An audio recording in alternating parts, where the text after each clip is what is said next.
تبلیغی جماعت اتنی کامیاب کیوں ہے؟ اتنی کامیاب، حالانکہ ایک پیسہ بھی نہیں ملتا، کھانا چائے نسوار پان گٹکا سب اپنے خرچے پہ.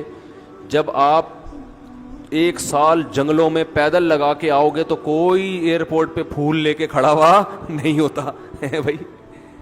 نہ دفتر میں کوئی انکریمنٹ لگ جاتا ہے، نہ گورنمنٹ کی طرف سے کہ ماشاء اللہ چونکہ ان کے کوئی سرٹیفکیٹ بھی نہیں ملتا. آپ بتاؤ میں سال لگا کر آئے ہوں، وہ اگلا کیا ثبوت ہے؟ کہ ثبوت تو کچھ بھی نہیں ہے. مدنی مسجد فون بھی کرو گے شاید وہ بھی کہہ لیں ہم تو جانتے ہیں نہیں اس بندے کو ہے کون. کچھ بھی نہیں مل رہا ہوتا، پھر بھی اتنی کامیاب کیوں ہے؟ پھیلتا ہے، جو کام پھیل رہا ہے. وجہ کیا ہے؟ کہ جب یہ دعوت دینے کے لیے جاتے ہیں تو اپنے آپ کو چھوٹا بنا کے، یہ نہیں کہ ہم تیرے کو سکھانے آئے ہیں، تجھے کچھ پتا وتا ہے نہیں بھائی، ہم سیکھنے آئے ہیں، آؤ مسجد میں بیٹھ کے مذاکرہ ہو، ہم بھی سیکھیں گے آپ بھی سیکھیں گے، ہم نے تو خود کلمہ پڑھا ہے تو ہم سیکھنے والے. تو یہ جو سیکھتے اور بھائی اور عزت اور کوئی یار کیا کیا باتیں آتی ہیں دماغ میں کھوپڑی میں. ابھی میں ایک واقعہ سنایا نا، جس نے مجھے سنایا تو بس میں آنکھوں سے ضبط نہیں کر پا رہا تھا. حضرت مولانا طاری جمیل صاحب کا واقعہ ہے. ایک شخص آیا مجھ سے ملنے کے لیے، خواجہ سرا ہے. میں تو پہلی دفعہ زندگی میں کوئی خواجہ سرا مجھ سے ملا. میں سمجھا کہ پراپر آدمی، اتنی بڑی اس کی داڑھی اور رنگ ماشاءاللہ بڑی مردانہ وجہ.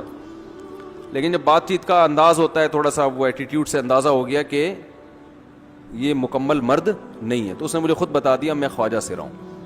میں نے کہا بھائی ہم سے ملنے کے لیے کیسے آیا آپ، اتنی بڑی داڑھی آپ کی. اس نے اپنا جو واقعہ سنایا نا، میں 3 دفعہ وہ واقعہ سناتے ہوئے رویا ہوں.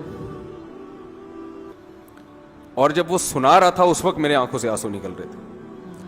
اس نے یہ ابھی بھی میرا بیان سنتا ہے وہ. اس نے واقعہ سنایا کہ میں جب پیدا ہوا تھا نا تو میں خواجہ سرا تھا. گھر میں ایسا بچہ پیدا ہو جائے والدین کی طرف سے عزت نہیں ملتی.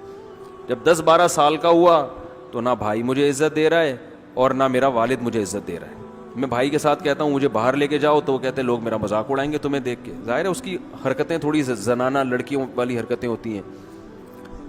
اور والد بھی کہیں محفلوں میں نہیں لے کے جا رہے، ایک مذاق اڑایا جاتا ہے. کہنے ایک دفعہ میں کہیں گزر رہا تھا تو یہ جو ہوتے ہیں نا خواجہ سراؤں کی پوری ایک جماعت تھی، انہوں نے مجھے پہچان لیا، دیکھا اتنا اچھا. اس وقت نہ اس کی داڑھی اور یعنی اس میں خواتین والی ہی علامتیں تھیں زیادہ. تو انہوں نے مجھے کہہ رہے ہیں اتنی عزت دی، کھانا کھلایا اور اپنے گرو کے پاس لے کر گئے. اور گرو نے کہا کہ تم ہمارے ایجنٹ بن جاؤ، ہم تمہیں پھر ڈانس ماس کروائیں گے، آدھے تمہارے آدھے ہمارے، جو بھی اس کا سیٹ. کہہ رہے مجھے پہلی دفعہ کہیں عزت ملی. تو لیکن میرے ابا کو پتہ چل گیا تو ابا نے لا کے